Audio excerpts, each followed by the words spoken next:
anh em, mình là Lơ Máy Bay đây. Vừa rồi là đoạn video mình quảng cáo cho Đầm Sen, Hành Cung, Vũ Lâm, Ninh Bình ở gần hang múa ấy. Nếu anh em muốn xem cái video full về địa điểm, mình có để cả giá vé và giá thuê quần áo các thứ ấy. Mình chỉ để cái bản nháp của video đó ở đoạn đầu trong cái vlog này để anh em có thể hình dung về cái slow motion bằng flycam nó như thế nào. Và slow motion nó đem lại cái cảm giác nhẹ nhàng, ảo diệu.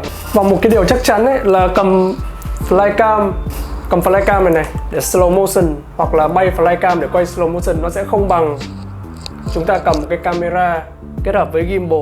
Nhưng với cái địa hình khoai như là cái Đầm Sen mình quay trong cái clip ấy thì cái đường đi nó rất là nhỏ, chúng ta không thể follow theo mẫu được. Nhất là những shot quay song song chúng ta rất là khó để tiếp cận, bởi vì là ở phía dưới là Đầm Sen và thi thoảng đi nó có những cái bậc rất là thưa, rất dễ để chúng ta ngã, rất dễ bị rơi camera xuống nước và rất khó để follow theo mẫu.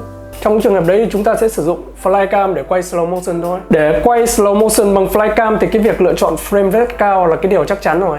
Chúng ta sẽ lấy một cái timeline 24 fps để làm cái căn bản nhé. Bởi vì khi quay video thì 24 fps nó giống với mắt người nhất. Giống như cái vlog mình đang quay bằng camera đây này là bằng 24 fps. Nó mô tả lại chính xác những cái gì mắt người nhìn thấy. FPS này nó là viết tắt của frame per second. Khi setting đến những cái thông số cao lên thì camera nó sẽ ghi được nhiều khung hình hơn trong một giây. Và với cái số lượng khung hình đó, chúng ta có thể kéo dài ra bằng cách đưa những cái khung hình quay được đó vào một cái timeline 24 khung hình trên giây. Thì chúng ta sẽ kéo dài thời gian ra theo những khoảng thời gian tương ứng như sau. Ví dụ quay bằng 30 frame, 30 tấm hình ấy, thì chúng ta sẽ giảm được 0,2 lần tốc độ của video. Giảm được 0,2 lần tốc độ thì chúng ta sẽ cộng được thêm 0,2 thời gian so với thời gian gốc. Với 60 fps chúng ta sẽ giảm được 2,5 lần tốc độ, hoặc 120 thì nó sẽ chậm hơn như thế này. Với 120 fps chúng ta sẽ giảm được 5 lần tốc độ. Và khi thay đổi fps trên flycam mình cũng muốn lưu ý lại là các bạn nên thay đổi lại cái tốc độ màn chập phù hợp nhất với cái quy tắc 180 độ mình đã nói trong một video trước quay bằng flycam. Cố gắng bám theo thôi nhé. Bởi vì nếu không có ND filter trong những hôm trời nắng thì chắc chắn chúng ta sẽ không đáp ứng được 100% đâu. Phải có ND filters. Và nếu không có thì các bạn cố gắng bám theo. Dĩ nhiên đã có rất nhiều video ở trên YouTube nói về slow motion bằng quay camera, và flycam cũng tương tự. Lý thuyết quay flycam bằng slow motion nó cũng giống như quay camera hoặc cầm gimbal đi quay những shot slow motion, hoặc cầm điện thoại đi quay những shot slow motion. Tuy nhiên khi thực hành bằng flycam quay slow motion thì nó lại khác. Và mình sẽ chỉ ra 5 cái điểm để anh em lưu ý khi muốn sử dụng flycam để quay slow motion. Thứ nhất, quay trên cao từ 50m trở lên chúng ta không nên sử dụng slow motion để quay. Đây là một cái đoạn video mẫu mình quay trên cao và mình slow motion, slow nó lại. Video trên thực tế nó không còn gì là thú vị nữa, bởi vì từ trên cao mọi vật vốn dĩ đã chậm rồi. Và có một điều là khi chúng ta quay super slow motion, có nghĩa là rất là chậm, ví dụ như 120 fps, 180 fps chẳng hạn, thì cái độ phân giải chắc chắn là nó sẽ bị bóp xuống. Và khi chúng ta bay cao trên 50m, chúng ta cần cảnh vật nó nhiều chi tiết nhất, và thường là nên quay 4K để ghi lại được nhiều chi tiết nhất. Vậy nên cái việc sử dụng slow motion vô hình chung nó đã làm cho cái video của chúng ta bị giảm độ phân giải xuống. Trừ phi chúng ta bắt gặp một đàn chim đang bay bất chợt, hoặc là chúng ta quay một lá cờ ấy, thì anh em hãy bật slow motion, bật 120 fps, bật 60 fps lên, quay lại khoảnh khắc đó nhé. Điều thứ hai lưu ý khi sử dụng flycam để quay slow motion thì các bạn hãy dùng một quả pin hoặc nửa quả pin. Đối với mình nửa quả pin là quá đủ rồi. Chúng ta sẽ cầm tay và quay gần mẫu như thế này. Như vậy nó vừa an toàn và nó với cái lượng thời gian rất là nhiều với quả pin này, 1,5 tiếng 2 tiếng, sáng tạo rất nhiều shot quay. Thứ ba lưu ý cho mình khi quay slow motion bằng flycam đó là chuyển động càng nhanh càng ấn tượng thì chúng ta sẽ set FPS càng cao. Bởi vì những cái khoảnh khắc ấn tượng và đẹp thường nó diễn ra rất là ngắn, nên là khi quay FPS cao, ví dụ như 120 fps ở Mavic Air mình quay một đoạn mẫu dưới đây đó, khi cái chuyển động càng chậm thì càng nhiều cái đoạn đẹp để chúng ta cắt ra, có thể chế biến với rất nhiều shot quay đẹp trong những cái khoảnh quay chậm đó. Điều thứ tư, đáng lẽ mình phải đưa cái điều này lên đầu, luôn mang cánh bảo vệ đi trong những tình huống quay ở dưới thấp. Bởi vì quay càng thấp đối với flycam thì cái rủi ro bị rơi, bị mất, bị hỏng nó rất là cao. Thế nên là chúng ta hãy mang bảo vệ cánh đi. Thậm chí mình còn phải chạy theo cả mẫu lẫn cái flycam của mình mình chạy theo, mình sát sao cả flycam và mẫu. Anh em cố gắng là cân đối cái sự chú ý của mình về mẫu và cả flycam nhé, bởi vì chúng ta có thể quay lại, nhưng nếu tập trung vào mẫu quá, flycam nó có thể bị rơi, bị rụng ấy.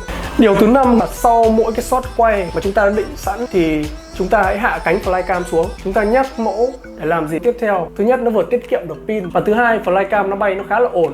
Thế nên mẫu người ta sẽ không nghe được những cái chỉ thị của chúng ta phải làm gì trong shot tiếp theo. Nên chúng ta hạ cánh xuống để sau đó chúng ta nói với mẫu tiếp theo nên đi như thế nào để chúng ta set up bay song song hoặc bay phía trên nhìn xuống. Và như mình ấy, mình đi 3 người nên là mình sẽ ra hiệu, hoặc là mình sẽ dùng cái tai nghe mình nghe và mình nói chuyện với cái người thứ ba đó.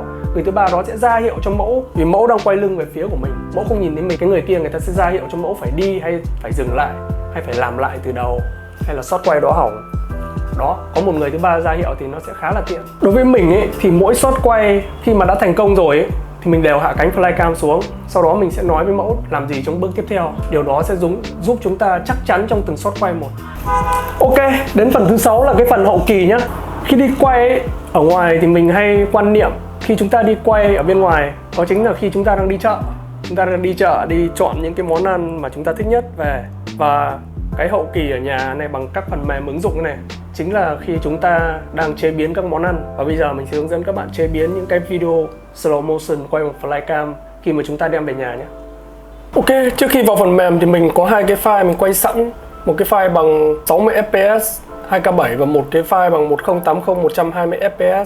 Chúng ta cần phải đổi tên của những cái file chúng ta quay về. Như thế lúc dựng nó sẽ rất là nhàn. Thực chất khi vào phần mềm nó vẫn show cho chúng ta frame rate, nhưng mà nếu chúng ta đổi tên ngay từ đầu như thế này thì vào chúng ta có thể biết được cái đoạn này frame rate bao nhiêu. Nó sẽ đỡ tốn thời gian cho chúng ta phải click vào để kiểm tra frame rate, và cũng đỡ tốn thời gian để play cái video đó. Chúng ta có thể đổi tên nó như thế này. Đây, ví dụ một shot mình quay đang đi song song, mẫu đang đi song song như thế này, mình có thể đổi tên cái shot này. Đây là một shot quay 60 fps 2K7, đổi tên như thế này, 60 fps này, 2K7 đi song song. Đó. Với một thao tác đổi tên như thế này thì thay bằng cái tên DJI 0336 ngay ban đầu ấy, tương tự.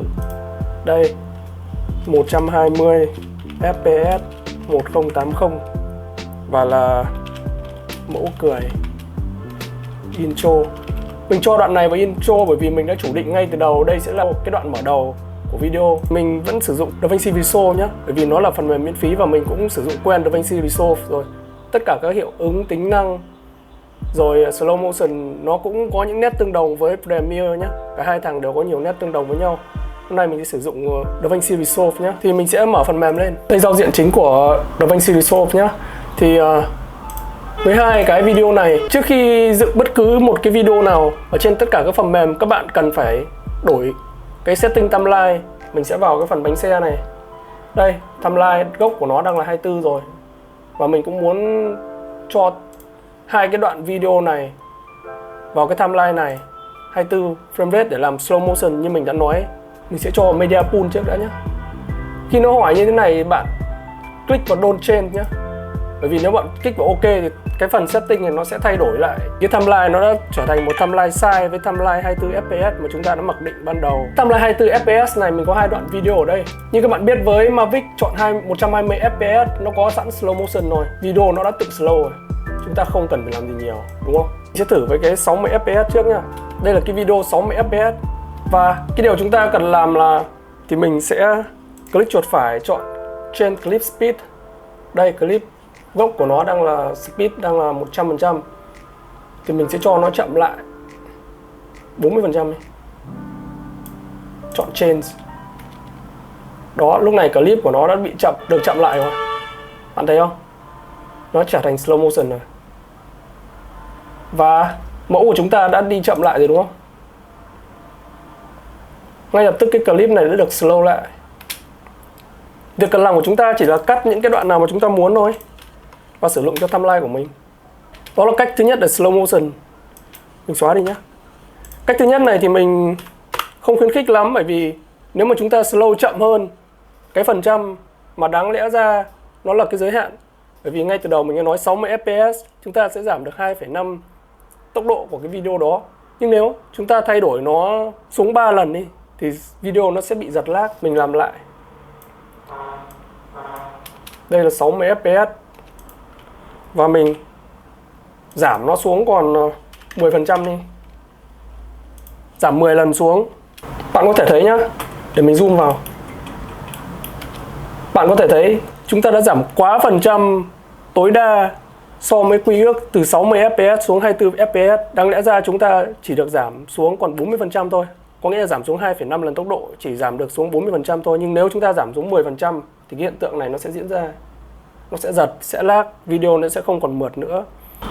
Vừa rồi như các bạn thấy mình giảm xuống 10% của tốc độ thì nó đã vi phạm, nó đã vượt quá cái giới hạn slow motion. Vì vốn dĩ 60 fps nó chỉ slow lại 2,5 lần ở trên cái timeline 24 fps này thôi. Thế nên chúng ta sẽ sử dụng cái chức năng Clip Attribute. Cái chức năng này là cái chức năng rất là an toàn. Chúng ta sẽ sử dụng Clip Attribute. Khi chúng ta áp dụng cái chức năng này thì đoạn clip 60 fps này của mình này, nó sẵn sàng được slow lại giống như 120 fps này. Nó sẽ slow lại đúng như 120 fps này. Mình click chuột phải vào, chọn Clip Attribute, chọn xuống 24 fps là cái frame rate của timeline này.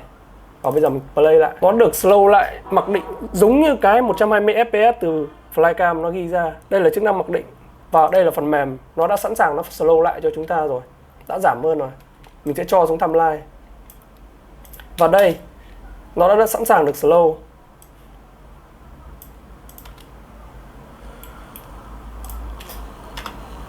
Và nếu chúng ta muốn tăng cái tốc độ đoạn này lên thì đều được. Chúng ta có thể ấn phím R hoặc click chuột phải chọn Change Clip Speed. Chúng ta có thể tăng tốc độ của nó lên